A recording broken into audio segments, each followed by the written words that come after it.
Hello everyone, welcome to जेनिक, है ना। तो अब आ रही है आवाज, सब कुछ क्लियर है? बता दीजिए एक बार मेरे को। अब नेट प्रॉब्लम चली गई है, थोड़ी देर के लिए नेट प्रॉब्लम थी, है ना। तो ये तीसरे चीज पे डिपेंडेंट जब आप होते हैं तो आपको ये सब चीजें क्या करनी पड़ती हैं, टॉलरेट करनी पड़ती हैं। इसके लिए कुछ नहीं कर सकते हैं कि नहीं। हेलो एवरीवन, वेलकम टू जेनिक। अब आ रहा है ऑडियो प्रॉपर? बता दीजिए एक बार, कंफर्म कर दीजिए, है ना। कंफर्म कर दीजिए और अपने दोस्तों को बुला लीजिए। आज मैं लेट हो गया due to bad internet connection, जैसे ड्यू टू बैड वेदर होता है, due to bad internet connection I was delayed. But ज़्यादा डिले नहीं हुआ, 5-7 मिनट हुआ। ज़्यादा डिले होता, नहीं आता नेट, तो शायद मैं क्लास को रीशेड्यूल कर देता। बट आप भी सुबह उठ के आए हैं टाइम से पढ़ने के लिए, फिर रीशेड्यूल होता है तो थोड़ा सा अपना सिस्टम वो हो जाता है ख़राब ना। लेकिन क्या कर सकते हैं, किसी और चीज़ पे अगर किसी चीज़ की डिपेंडेंसी है तो आपको अकॉर्डिंगली अपने चीज़ों को क्या करना पड़ता है, ढालना पड़ता है ना। गुड मॉर्निंग एवरीवन, है ना। सबको थोड़ा सा बुला लीजिए, है ना। एकदम सही से ऑडियो क्लियर है, मस्त मस्त, बहुत बढ़िया, है ना। सब आ गए टाइम से, तो इंटरनेट कनेक्शन चल पड़ा है, होपफुली चलता रहे, कोई टेंशन ना हो। मस्त तरीके से हम पढ़ने वाले हैं। आज इक्विवेलेंट सर्किट ड्रॉ करना सीखेंगे और सारी कैरेक्टरिस्टिक को, मॉडिफाइड कैरेक्टरिस्टिक्स को हम पढ़ने वाले हैं। और क्वेश्चन बहुत सारे फ्रेम करके लाया हूं मैं। ये देखो, ये सब तुम्हारे लिए कल से क्वेश्चन फ्रेमिंग चल रही है। ये क्वेश्चन फ्रेम तुम्हारे सिखाने के लिए, तुमको सिखाने के लिए सब। देखो ये सब क्वेश्चन फ्रेम्ड है ना, देख सकते हो थोड़ा बहुत। ये सारे क्वेश्चन मैं करवाऊंगा तुमको, टेंशन ना लो।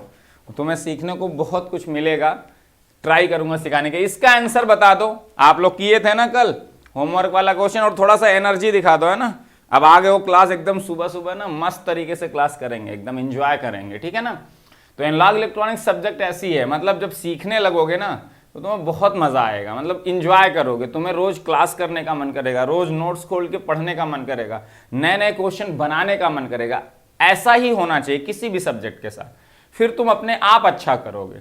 जब बेस स्ट्रांग हो जाएगा, जब सब्जेक्ट से प्यार हो जाएगा, जब सब्जेक्ट अच्छी लगने लगेगी, तो तुम खुद इंटरेस्ट लेके पढ़ोगे, तो अपने आप रिजल्ट को अच्छा आना पड़ेगा, है ना। कितना आंसर आया था बता दीजिए पिछले क्वेश्चन का। मोहम्मद हुसैन 75.45, श्रीवाणी 75.45, सुभाष कुमार बेटा ध्यान से देखना, मिली वोल्ट में आंसर भरना था, है ना। तुषार, हाँ बिल्कुल सही है। जिन लोगों ने माइनस नहीं लगाया उनको भी 0 सन्नाटा मिलेगा, और अप टू 2 डेसिमल प्लेसेस तक है तो 2 डेसिमल प्लेसेस तक आपको भरना ही है। अगर एक ही डेसिमल प्लेस तक आंसर आया है तो दूसरे डेसिमल प्लेस पे 0 भरना है। ये सब गलतियां मत करना कभी भी एग्जाम में, समझे। 74.48, 45, 4 इसी के रेंज में आया हुआ है, 4748। माइनस आएगा। जिन लोगों का माइनस नहीं आ रहा है भाई साहब, तो कुछ तो गड़बड़ी आपने करी है। और यही छोटी छोटी गलतियां आपको, हो सकता है ये 2 नंबर का क्वेश्चन और 0 नंबर, और 2 नंबर में ना रैंक इधर से उधर हो जाती है बेटा, समझ रहे हो। तो ये छोटी छोटी मिस्टेक अप टू 2 डेसिमल, ये अपने कल्चर में डेवलप कर लो, अपनी आदत में, अपनी हैबिट में, ताकि कभी एग्जाम में गलती से भी गलती ना हो। क्योंकि ये ऐसी गलतियां हैं जो बहुत ज्यादा पिंच करती हैं। ऐसे बहुत सारे स्टूडेंट्स को मैं जानता हूं यार, हर साल होता है, इस साल भी हैं कई सारे जिनको मैं जानता हूं कि पोटेंशियल था ईसी में, वो 55-60 नंबर तो आराम से इस पेपर में ला सकते थे, आराम से मैं कह रहा हूं। मतलब अगर नॉर्मल तरीके से जो उनका होता है करते, एकदम नॉर्मल, मैं नहीं कह रहा हूं बेस्ट माइंड सेट में होते, तो भी 55-60 लाते, और 55-60 में अंडर 100 रैंक, अंडर 200 रैंक आती है आराम से। ईसी में इस बार ऐसा रहा है, लेकिन वो 35-40 पे आ गए, 42 पे आ गए, सिली मिस्टेक की वजह से। ऐसी फिल इन द ब्लैंक वाली मिस्टेक, तो ये वाली, तो मतलब ये सब गलतियां होनी ही नहीं चाहिए। कैसे कर सकते हो यार, इंजीनियर हो आप लोग, है ना। ठीक है, बिल्कुल। तो इस क्वेश्चन को सॉल्व करना है क्या, देखो आंसर आप ये कर सकते थे। In a diode at applied voltage of -0.05 volt, -0.0, जैसे Vd निगेटिव हुआ, मैंने बताया था करंट I1 है, वो बोल रहा है करंट I1 की वैल्यू दी नहीं है। I1 डेफिनेटली निगेटिव होगा भाई साहब, कोई रोक ही नहीं सकता। रिवर्स बायस के केस में जो I आती है डायोड करंट, वो निगेटिव आती है, और निगेटिव साइन इंडिकेट करता है क्या, कि करंट P टू N नहीं है, N टू P है। समझ में आई बात, पहली चीज। दूसरी चीज, at what applied voltage the current will be 1.1 I1। अगर भाई साहब I1 निगेटिव है तो 1.1 I1 भी तो निगेटिव होगा, 1.1 I1 भी तो निगेटिव होगा, डेफिनेटली सर होगा। तो उसके लिए पूछ रहा है कितना अप्लाइड वोल्टेज पे करंट 1.1 I1 होगा। अगर करंट निगेटिव है तो ऑब्वियस सी बात है, करंट निगेटिव कब आती है डायोड करंट, जब आप रिवर्स बायस करते हो डायोड को, या VD जब निगेटिव होता है। यही तो पढ़ा है डायोड इक्वेशन में, यानी कि इसको निगेटिव आना ही था। तो जितने लोग पॉजिटिव गलती से भी भर दिए गए काम से। इसीलिए ये छोटी छोटी जो पॉइंट जो मैंने ऑब्जर्वेशन डायोड इक्वेशन का आपको कल करवाया था, वो ऑब्जर्वेशन क्वेश्चन में यूटिलाइज करनी होती है, ताकि गलती से भी जो छोटी मोटी हो सकती है आपसे वो खत्म हो जाए। बेटा ऑब्जर्वेशन जो करते हैं, जो सीखते हैं, उस चीज को क्वेश्चन में यूटिलाइज किया करो, क्वेश्चन को ध्यान से पढ़ने की आदत डालो, है ना। तो जैसे आपको ये I1 आपको समझ में आ जाना चाहिए था कि निगेटिव 1.1 I1 निगेटिव है, उसमें 1.1 से मल्टीप्लाई करोगे निगेटिव आएगा, so VD comes out to be negative. ये तो मैं 100% श्योर था। उसके बाद मैग्नीट्यूड कितना आएगा निगेटिव में, आई हैव टू कैलकुलेट। और तो हम करंट इक्वेशन यूज करने जा रहे थे, ID is equal to I naught. यही हमारे पास एक इक्वेशन है। पहले कंप्लीट इक्वेशन लिखा करो, आदत डाल लो, कब कौन निग्लेक्ट करेंगे तब। और आप directly approximate equation I not e की पावर VD अपॉन VT से करना, इसका आंसर गलत आएगा, लिख के दे दे रहा हूं, गलत आएगा, ठीक है। अब देखो ये कितना है, 50 मिली वोल्ट है, क्योंकि VT की वैल्यू 25 मिली वोल्ट है, तो VD भी मिली वोल्ट में लेंगे। अब भैया ये क्या आएगा, I1 करंट है, I1 जो भी होगा निगेटिव पॉजिटिव वो अपने आप, अगर सबकी वैल्यू गिवन होती, I नॉट की वैल्यू गिवन होती, e की पावर VD अपॉन VT की वैल्यू पता ही हो जाएगी, यहां से आपको I1 की वैल्यू निकल आती। देखो e की power VD upon VT 50 upon -50 upon 50 -1, यहां से आपको I नॉट e की पावर -1 I1। देख लो e की पावर -1 इज लेस देन 1, तो ये चीज निगेटिव है, और I नॉट तो रिवर्स सैचुरेशन करंट होती है, ये तो पॉजिटिव वैल्यू है ही, ये तो एक फिक्स पॉजिटिव वैल्यू है फॉर ए पर्टिकुलर डायोड, तो ये निगेटिव आ रहा है, यहीं से दिख रहा है। और क्या हम e की पावर -1 को 1 के कंपेयर में निगलेक्ट कर सकते हैं? नहीं कर सकते हैं, है ना। ये आएगा 0.36 ऐसे कुछ आएगा इसकी वैल्यू। अब करंट I2 हो गई कब, करंट I2 हो गई जब आपने अप्लाइड वोल्टेज लेट से VD कर दिया, VD डैश कर दिया, तो e की पावर VD डैश, इसी VD डैश की वैल्यू चाहिए -1, और this I2 is given as 1.1 I1 के बराबर है, तो डिवाइड कर दो भैया 1.1, ये 1.1 आ जाएगा, I1 cancel, I not cancel, e की power VD dash upon VT -1 अपान e की पावर -1, ठीक है, यही आ गया भाई साहब, e की पावर VD अपान VT -1, e की पावर -1 अपान -1, यही आ गया। यहां पे भी मैंने यहां पे e की power VD dash upon VT के कंपेयर में 1 को निग्लेक्ट नहीं किया, क्यों? क्योंकि मुझे ये पता है ये VD dash is going to be comes out to be a negative value, ये VD जो आने वाला वो रिवर्स बायस वाला वोल्टेज आने वाला है, और रिवर्स बायस के केस में हम e की पावर VD अपान VT के कंपेयर में 1 को निग्लेक्ट कभी नहीं कर पाते हैं। हाँ, जब रिवर्स बायस बहुत ज्यादा होता है निगेटिव में, तो e की पावर VD अपान VT को हम निग्लेक्ट कर देते हैं कंपेयर टू 1। कल की क्लास में सब चीजें बताया हूं, तो ये चीज बड़ी इंपॉर्टेंट है। इस 1 को निग्लेक्ट किए आंसर सब कुछ गलत आएगा और नील बटे सन्नाटा लेके आ जाओगे। अब इसको 1.1 इंटू e की पावर -1 करेंगे, ये कोई निगेटिव वैल्यू आएगी, e की power VD dash upon VT -1, तो यहां से e की power VD dash upon VT comes out to be 1, इधर आएगा तो 1 प्लस 1.1 e की पावर -1, ये चीज निगेटिव है, ये पॉजिटिव है, तो ये डिफरेंस कुछ पॉजिटिव आ जाएगा, लेकिन 1 से कम आएगा। फिर आप यही क्या करोगे, VD डैश निकालना है तो VD डैश आ जाएगा कुछ नहीं, VT ln, पहले ln लेंगे तो VD डैश अपान VT, फिर VT को उधर ले लेंगे, ln 1 प्लस 1.1 e की पावर -1, यहीं से आपका आंसर आ जाएगा। VT आपको पता है 25 मिली वोल्ट, यही आपका आंसर था। और यहां से निकालोगे, चूंकि ये 1 से कम है अंदर वाली क्वांटिटी, तो ये ln की वैल्यू निगेटिव आएगी, ये 25 मिली वोल्ट है, VD डैश की वैल्यू निगेटिव आ जाएगी। किसी को कोई दिक्कत, किसी को कोई सुबह, किसी को कोई शिकायत है ना, किसी को कोई दिक्कत है ना, ठीक है ना, किसी को कोई दिक्कत? सबका आंसर, बहुत लोगों का करेक्ट आंसर आता है। अभिषेक ठाकुर, मोहम्मद हुसैन, वनाजा, श्रीवाणी, है ना, राहुल, निशा, तुषार, सुभाष कुमार। बेटा आपका, आपने लग रहा है वोल्ट में भर रहे होंगे, तभी आपका -0.07 मुझे लग रहा है ऐसा।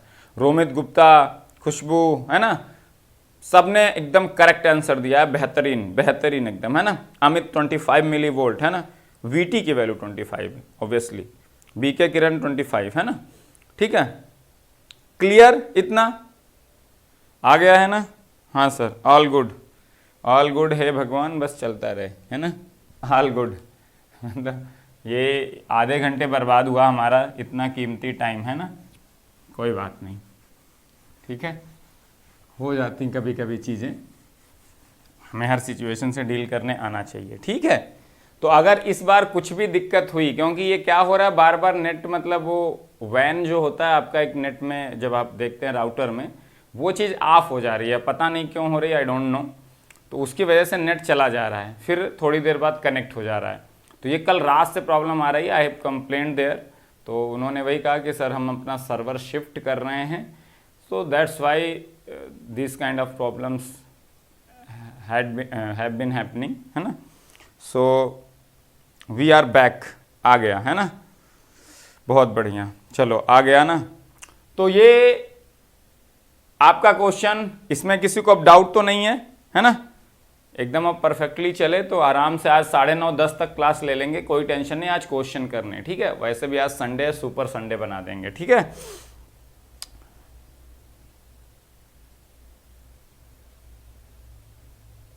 हाँ, अब एक बार और अटक जाएगा तो बेटा मैं रीशेड्यूल कर दूंगा, जब प्रॉब्लम सॉल्व होगी तभी करेंगे क्लास ना, क्योंकि फिर इरिटेटिंग हो जाता है, मेरे लिए भी फ्लो नहीं बन पाता और आपके लिए भी ना, या आप वेट कर रहे हो, इट्स वेरी इरिटेटिंग, है ना, क्लास में, मतलब बार बार क्लास इंटरप्ट हो, it's not a good thing, है ना, पढ़ने वाले के लिए और पढ़ाने वाले के लिए, है ना।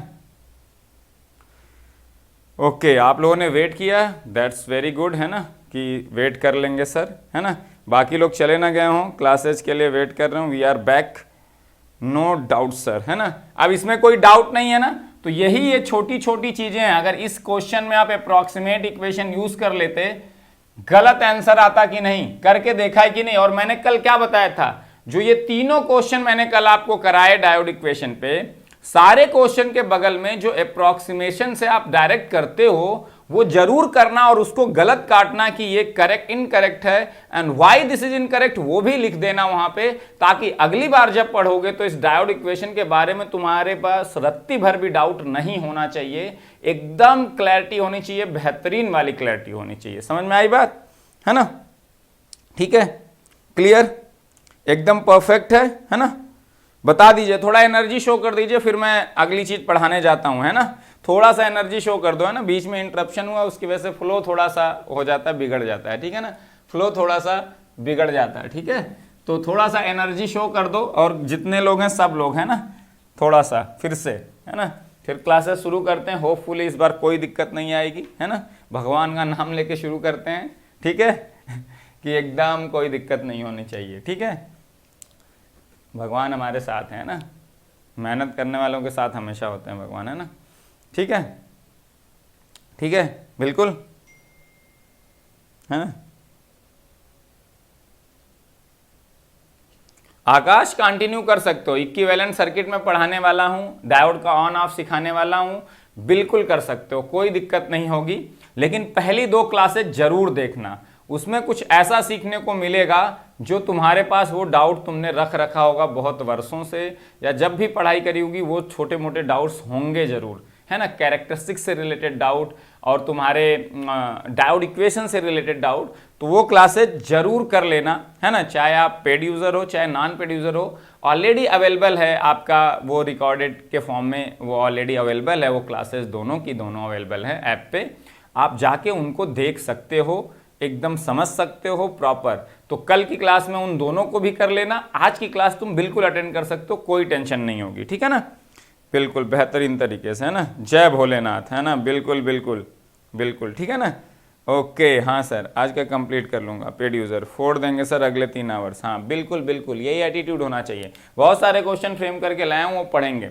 अब चलो डायोड की इक्विवेलेंट सर्किट की हम बात करते हैं। इक्विवेलेंट सर्किट ऑफ डायोड, है ना, कैसे और अप्रोक्सीमेट कैरेक्टरिस्टिक कैसे आती है। इक्विवेलेंट सर्किट ऑफ डायोड जो पढ़ते हो तुम, है ना, उसके बाद मैं ऑन ऑफ सिखाऊंगा, वो अपने स्टाइल में सिखाऊंगा, है ना, बुक वाले स्टाइल में नहीं, वो यूनिक होगी, ये श्योर है। और उससे मैं कितने भी क्वेश्चन दोगे सॉल्व कर दूंगा, बस उसमें छोटी छोटी चीजें ऐड कर दूंगा आपके लिए, बस बेस वही होगा। चलो हम इक्विवेलेंट सर्किट डायोड का बनाने से पहले आपको ड्रॉ करता हूं मैं, जो आपने कैरेक्टरिस्टिक ड्रॉ किया था, एग्जैक्ट कैरेक्टरिस्टिक जो एक्सपोनेंशियल वाले इक्वेशन से हमने ड्रॉ किया था। कैरेक्टरिस्टिक कैसा था भाई साहब, ऐसा था कुछ, ये फॉरवर्ड बायस था, इस ये वाला रीजन क्या था, फॉरवर्ड बायस रीजन था, इसके राइट साइड में पूरा फॉरवर्ड बायस रीजन था, इसके लेफ्ट में क्या था, पूरा रिवर्स बायस रीजन था, है ना। और ये कैरेक्टरिस्टिक थी, है ना। ब्रेकडाउन के पहले करंट बहुत स्मॉल थी, ब्रेकडाउन हो गया तो करंट बहुत, ये आपकी एक्सपोनेंशियल कैरेक्टरिस्टिक थी, इसमें किसी को डाउट नहीं था, है ना। आकाश बेटा तुम पहली क्लास है तो भी इतना थोड़ा सा तुम डायोड के बारे में पढ़ोगे, ये एक्सपोनेंशियल कैरेक्टरिस्टिक है डायोड की, ठीक है ना, एक्सपोनेंशियल कैरेक्टरिस्टिक ऑफ डायोड ये है। जो एक्सपोनेंशियल इक्वेशन होती है आई नॉट ई की power V D upon V T minus 1 वाला, उस इक्वेशन के according we have plotted the characteristic of diode, है ना, I V characteristic, where diode current I D and voltage V D, उसके बीच का हमने ग्राफ प्लॉट किया था according to the equation, exponential equation which is called as diode equation, diode current equation, उसके according हमने प्लॉट किया था। इसमें तो किसी को डाउट नहीं होना चाहिए। अब देखते हैं इसकी अप्रोक्सीमेशन कैसे करते हैं, इसका अप्रोक्सीमेशन कैसे करते हैं ताकि इजीली चीजों को हम सॉल्व कर पाएं, बेहतरीन तरीके से चीजों को सॉल्व कर पाएं। देखिए कैसे सॉल्व करते हैं। अब होता क्या है, देखो ध्यान से, एक डिफिनीशन पहले लिखेंगे। क्या, अगर ध्यान से देखो, स्टार्टिंग में जब बहुत स्मॉल वोल्टेज होता है, जब Vd की वैल्यू इस रीजन में, जब Vd पॉजिटिव है, देखो y एक्सिस के राइट हाफ में जो x है हमेशा पॉजिटिव होगा। जब Vd पॉजिटिव है, Vd होता क्या है, Vp माइनस Vn, मैंने बताया था हमेशा Vd मेजर करने का एक ही तरीका, Vp माइनस Vn कर दो। Vp माइनस Vn अगर पॉजिटिव तो Vd positive, Vp minus Vn negative तो Vd निगेटिव, ठीक है। सो जब Vd पॉजिटिव है, diode is set to be forward bias, मतलब जब Vp P इंड का पोटेंशियल N इंड से हायर होता है तो Vp माइनस Vn पॉजिटिव आएगा।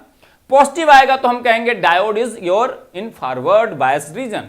अब हो क्या रहा है, जब डायोड फॉरवर्ड बायस रीजन में है तो हमने ये कैरेक्टरिस्टिक शो हो रही है, current P to N direction में फ्लो हो रही है, इसीलिए ID पॉजिटिव है। करंट जब N टू P फ्लो होती है तो ID निगेटिव हो जाती है, Y एक्सिस, है ना, निगेटिव Y एक्सिस पे, पॉजिटिव Y एक्सिस पे, ठीक है।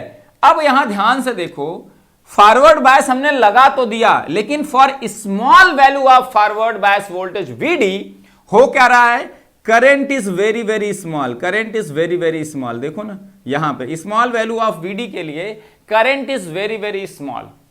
तो बहुत स्मॉल वैल्यू का जब फॉरवर्ड बायस हम लगाते हैं तो जो करंट डायोड से फ्लो हो रही है that is very very small, है ना। और वो हमारे लिए क्या है, एक निग्लिजिबल करंट हम मान सकते हैं। अगर करंट माइक्रो एम्पियर के ऑर्डर की है, नैनो एम्पियर के ऑर्डर की है, so we can assume that this current is so small. जो हमारे प्रैक्टिकल यूज की करंट है वो मिली एम्पियर के ऑर्डर की होती है, डायोड में या बीजेटी में या मॉसफेट में, हर जगह तुम देखोगे मिली एम्पियर के करंट फ्लो होती है। लेकिन जब नैनो या माइक्रो एम्पियर की करंट फ्लो होगी, मतलब micro ampere is 1000 times smaller than the milli ampere, nano ampere is 10 lakhs times smaller than the milli ampere, है ना। 10 की पावर 6 का डिफरेंस हो जाता है, 10 की पावर 3 का डिफरेंस माइक्रो और मिली में हो जाता है, ठीक है ना। सो दैट करंट इज आपका 1000 स्मॉलर करंट है जो फ्लो होनी चाहिए एक्चुअल में, तो आप उस करंट को क्या मान सकते हो, बहुत स्मॉल करंट है। और वो क्या है, ऑलमोस्ट निग्लिजिबल करंट है। समझ में आई बात, तो उसको क्या कहेंगे, एकदम निग्लिजिबल करंट। तो एक ऐसा वोल्टेज जब Vd की वैल्यू बढ़ाते जाते हैं फॉरवर्ड बायस में, तो एक ऐसा वैल्यू आता है जब करंट ठीक ठाक फ्लो होना शुरू हो जाती है, जिसको हम मान सकते हैं कि हां अब डायोड कंडक्ट कर रहा है। करंट की इतनी वैल्यू है, प्रैक्टिकल वैल्यू, कि now we can say that the diode is conducting and that voltage is set to be cut in voltage V gamma. जैसे हम यहां पे मान सकते हैं ना कि ये ऑलमोस्ट क्या है, इस पॉइंट पे यहां पे करंट फ्लो होना इतना शुरू हो गई है जिसको हम प्रैक्टिकली मान सकते हैं कि डायोड कंडक्ट कर रहा है ना। अब भैया पीको एम्पियर की करंट डायोड में फ्लो हो रही है तो तुम कंडक्टिंग उसको मान भी लोगे, वो पीको एम्पियर की करंट तुम्हारे प्रैक्टिकल पर्पस के किसी काम में नहीं आएगी। डायोड में अगर पीको एम्पियर की करंट फ्लो हो रही है तो तुम कह सकते हो that diode is conducting, but that is of no practical use. So हम जब थोड़ा सा करंट जब सफिशिएंटली फ्लो होने लगती, जिसको हम मान सकते हैं diode is conducting, at that voltage is said to be cut in voltage, है ना, that voltage is said to be cut in।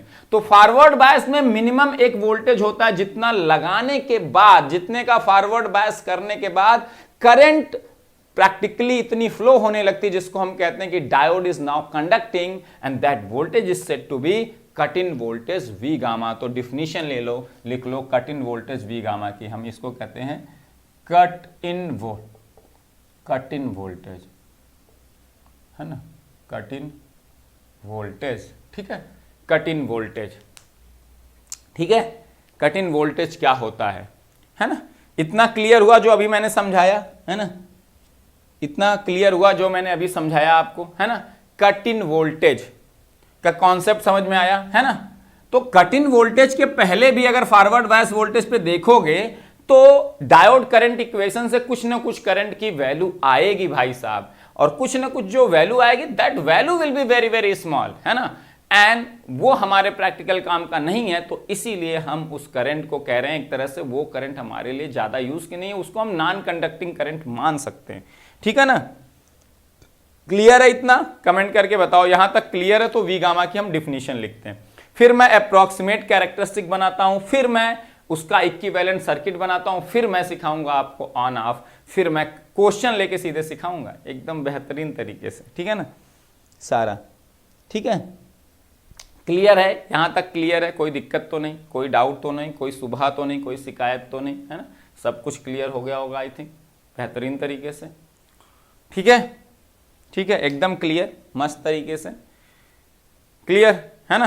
Clear sir, ठीक है, yes sir, clear clear clear clear, बहुत बढ़िया बहुत बढ़िया, है ना। तो कट इन वोल्टेज की डिफिनीशन लिख लो, the minimum forward bias voltage, minimum forward bias voltage at which current passes, current passes मतलब इतनी करंट जिसको आप कंडक्शन करंट कह सकते हो, eight which current Passage through diode is said to be cut in voltage। the minimum forward bias voltage at which current passes through, current passes मतलब conduction current, है ना, मिनिमम करंट जितनी आप मान सकते हो कि आपके कंडक्शन के लिए जरूरी है ना, which current passes through diode is called as cut in voltage, is called as cut in voltage। लिखते रहना जब मैं कुछ लिख रहा हूं तो, है ना, is called as cut in voltage, है ना, is called as cut in voltage. ठीक है,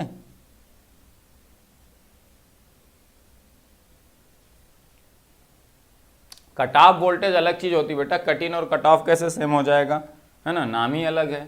कट इन और कट ऑफ सेम कैसे हो जाएगा? हर दो चीज सेम हो जाती है क्या? ऐसा नहीं होता, है ना। कट इन और कट ऑफ एकदम अलग चीज है बेटा, कट ऑफ तो अलग चीज है ना। ठीक है, अब देखो हो क्या रहा है, अब देखो हो क्या रहा है, अगली चीज पे हम आते हैं। तो यहां तक सबको क्लियर है ना।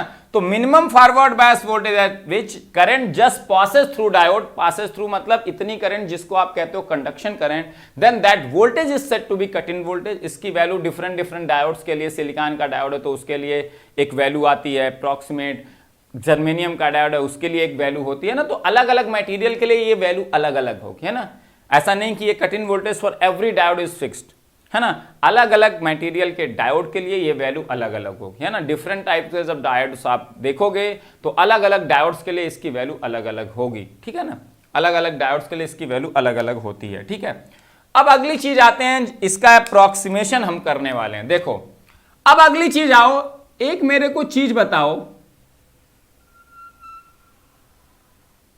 है ना, जो ये एक्सपोनेंशियल कैरेक्टरिस्टिक है जो मैंने प्लॉट किया है आपका, ये एक्सपोनेंशियल कैरेक्टरिस्टिक है ना जो मैंने प्लॉट किया है अभी, यहां पे देखो जब किसी डायोड से करंट फ्लो हो रही है, आप वोल्टेज लगा रहे हो, अगर आप वोल्टेज को चेंज कर रहे हो और करंट की वैल्यू चेंज हो रही है तो ऑब्वियस सी बात है डायोड कुछ रेजिस्टेंस तो ऑफर कर रहा है कि नहीं कर रहा है। सिंपल सी बात बताओ, जैसे आप कोई भी एलिमेंट लो, अगर उसके क्रॉस वोल्टेज चेंज करो, करंट की वैल्यू चेंज हो रही है, सो ऑब्वियस सी बात है करंट की वैल्यू क्यों चेंज हुई, वोल्टेज आपने चेंज किया, V अपॉन I के अकॉर्डिंग आपका करंट चेंज हो गया, I is equal to V by R, V को आपने चेंज किया है ना, I इज इक्वल टू क्या V बाई आर होता है।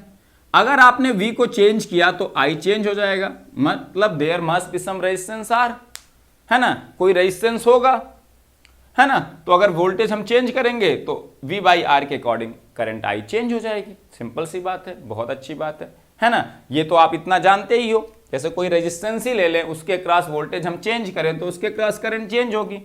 यहां पे भी देखो कैरेक्टरिस्टिक को, फॉरवर्ड बायस में देखो, फॉरवर्ड बायस वाली कैरेक्टरिस्टिक ही सबसे इंपॉर्टेंट है, रिवर्स बायस का अप्रोक्सीमेशन तो बहुत इजी है। अब फॉरवर्ड बायस मोड में ध्यान से देखो बच्चा, क्या हो रहा है, जब हम वोल्टेज चेंज कर रहे हैं, VD को बढ़ा रहे हैं, करंट भी चेंज हो रही है कि नहीं, करंट बढ़ती जा रही है, VD बढ़ा रहे हैं तो करंट बढ़ती जा रही है। भाई साहब देखो यहां और बढ़ गई, VD बढ़ाया, यहां और बढ़ गई बढ़ाया, यहां और बढ़ गई बढ़ाया, करंट तो बढ़ती जा रही है। अब मेरे को बताओ जो डायोड रेजिस्टेंस ऑफर कर रहा है, ऑब्वियस सी बात है रेजिस्टेंस तो ऑफर कर रहा है, उससे करंट आप फ्लो करवा रहे हो, वोल्टेज चेंज करके, वोल्टेज लगा के करंट फ्लो करा रहे हो और उस वोल्टेज को चेंज कर रहे हो तो करंट चेंज हो रही है। So diode is offering some resistance, है ना, ऑब्वियस सी बात है रेजिस्टेंस ऑफर कर रहा है। अब मेरे को एक चीज बताओ, कमेंट बॉक्स में कमेंट करके बताना है, रेजिस्टेंस जो ऑफर कर रहा है, जो रेजिस्टेंस डायोड ऑफर कर रहा है, क्या वो रेजिस्टेंस की वैल्यू कांस्टेंट है? एक चीज एकदम सोच के बताओ, जो डायोड रेजिस्टेंस ऑफर कर रहा है क्या उसकी वैल्यू हमेशा कांस्टेंट है क्या? फॉरवर्ड बायस रीजन में मैं पूछ रहा हूं, बताइए, जल्दी से सोच के बताइए, इस कैरेक्टरिस्टिक को देख के सोच के बताइए, ठीक है ना, एकदम ध्यान से एकदम सोच के बताना है आपको, ठीक है ना, एकदम ध्यान से एकदम सोच के आपको बताना है। बताइए कि ये जो डायोड रेजिस्टेंस ऑफर कर रहा है, डायोड का जो रेजिस्टेंस है या डायोड जो रेजिस्टेंस ऑफर कर रहा है जब आप वोल्टेज लगा के करंट फ्लो कराना चाह रहे हो, क्या वो रेजिस्टेंस एक कांस्टेंट वैल्यू है हमेशा? ऐसा है क्या?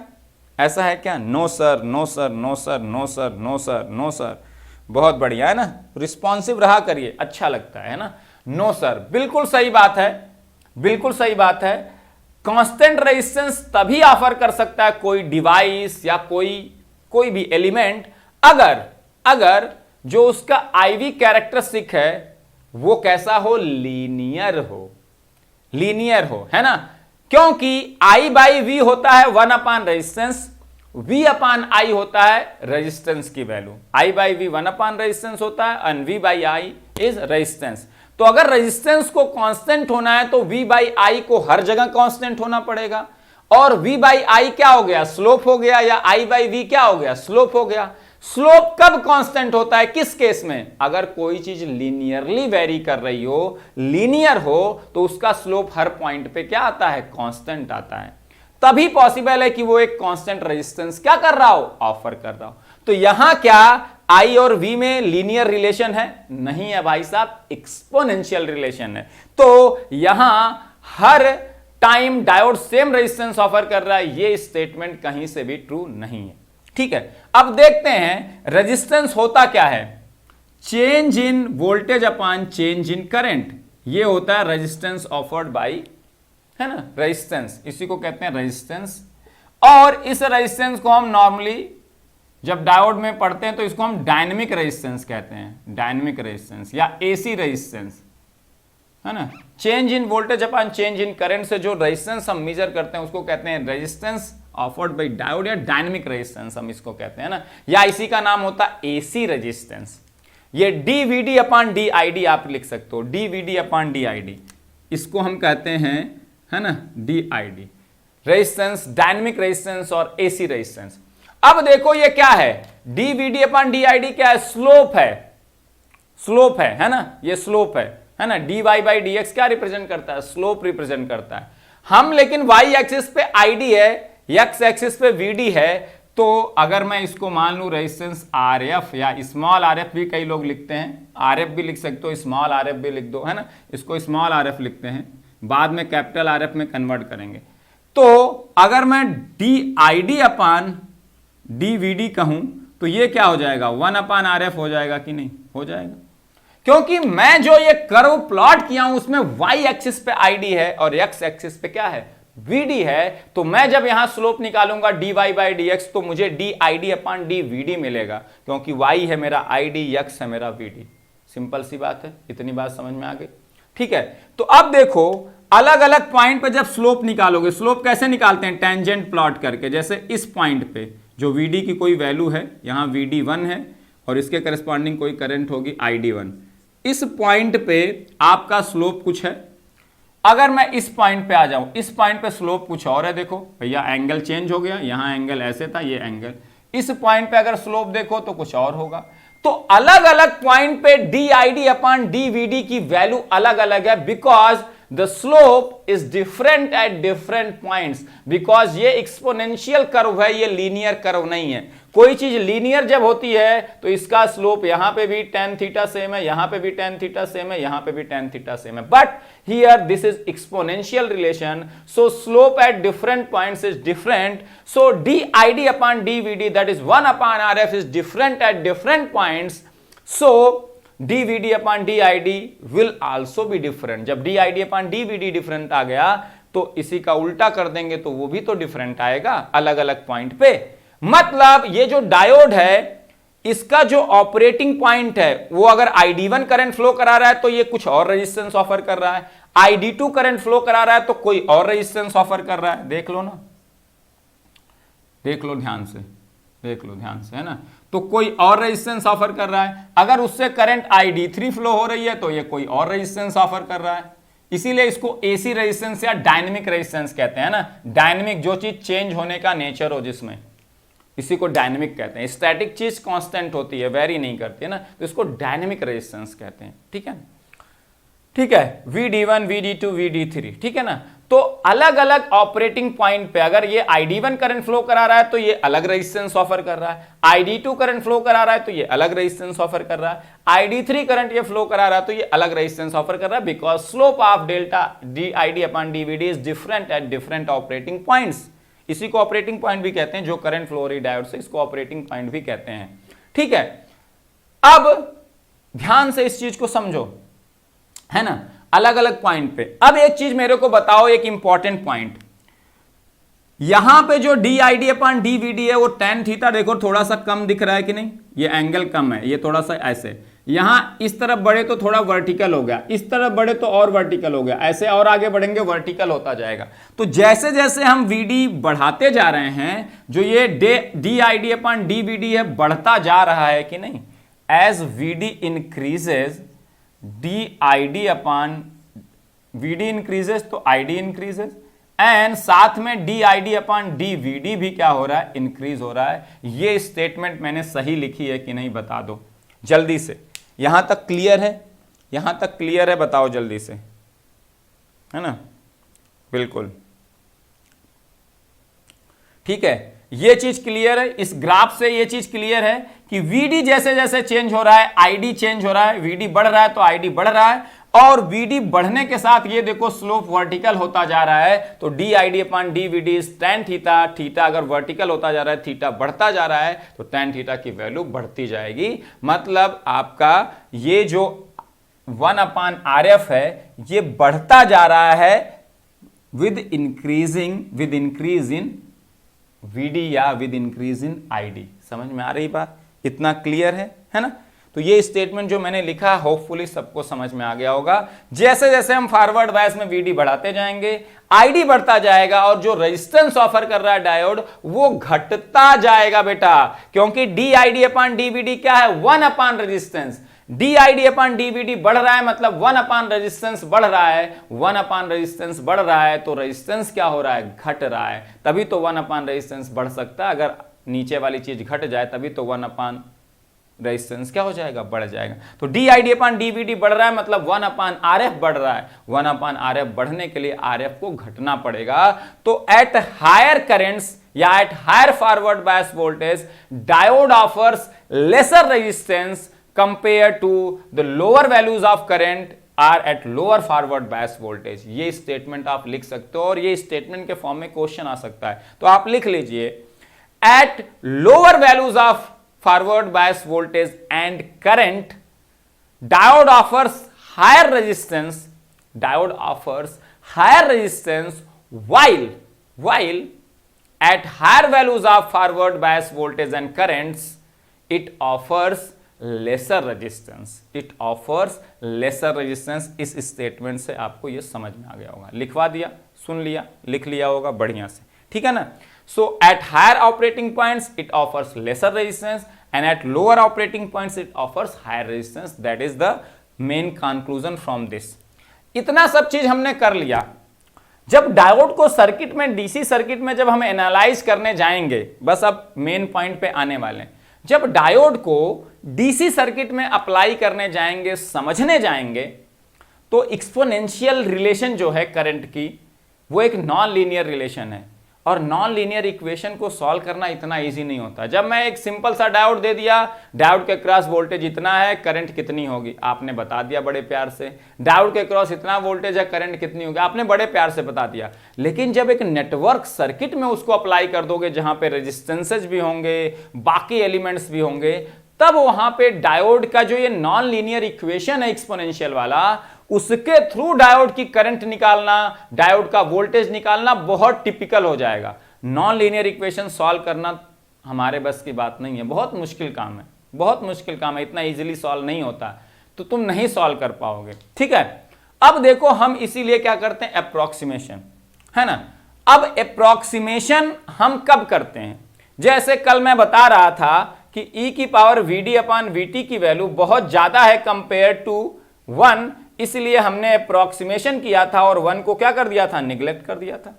क्योंकि 1 के निगलेक्ट करने से जो हमारा आंसर है उस पर ज्यादा फर्क नहीं पड़ता, क्योंकि ये वाली चीज इतनी ज्यादा है कि इसका डोमिनेशन इतना ज्यादा है कि इसी की वजह से मेनली जो आंसर आ रहा है वही अप्रोक्सीमेटली आंसर है। इस 1 को हम निगलेक्ट भी कर दें इसके कंपेयर में, क्योंकि ये बहुत हाई है, तो हमारे आंसर पे ज्यादा फर्क नहीं पड़ता, इसीलिए ये अप्रोक्सीमेशन वैलिड है।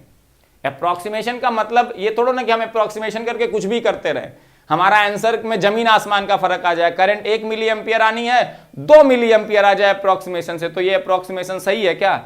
100% का चेंज हो गया 1 मिली एम्पियर से 2 मिली एम्पियर करंट, ये अप्रोक्सीमेशन इनवैलिड है। हाँ, 1 मिली एम्पियर करंट आनी थी, आपने कुछ ऐसा अप्रोक्सीमेशन किया जिसकी वजह से करंट 1.01 आ गई, दैट इज फेयरली एक्सेप्टेबल। 1.05 आ गई, फेयरली एक्सेप्टेबल, क्योंकि आपके अप्रोक्सीमेशन से आपके कैलकुलेशन इजी हो गए और करंट ऑलमोस्ट वही आ गई जो आनी चाहिए थी। तो इस तरह के अप्रोक्सीमेशन हम करते हैं, इसीलिए करते हैं कि उस अप्रोक्सीमेशन से हमारा कोई नुकसान ना हो जाए। समझ में आई बात? ठीक है ना, क्लियर? तो ये चीज समझ में आ गई, बता दीजिए, है ना। ये स्टेटमेंट क्लियर हो गया और जो मैंने लिखवाया वो क्लियर हो गया कि नहीं, बता दीजिए। अब मैं जा रहा हूं इसका अप्रोक्सीमेशन करना भाई साहब, है ना, piecewise approximation, piecewise approximation. तो अब यहां ध्यान से देखो, अब इसका मैं अप्रोक्सीमेशन करने जा रहा हूं, यहां तक क्लियर? बता दो जल्दी से। अब आ रहा है असली चीज, है ना। तो ये सब चीजें आपने पढ़ ली, समझ ली। अब आएगा इक्विवेलेंट सर्किट, जिसमें आएगा आपको मजा, मजा आ जाएगा, है ना, मजा आएगा आपको, ठीक है ना, क्लियर?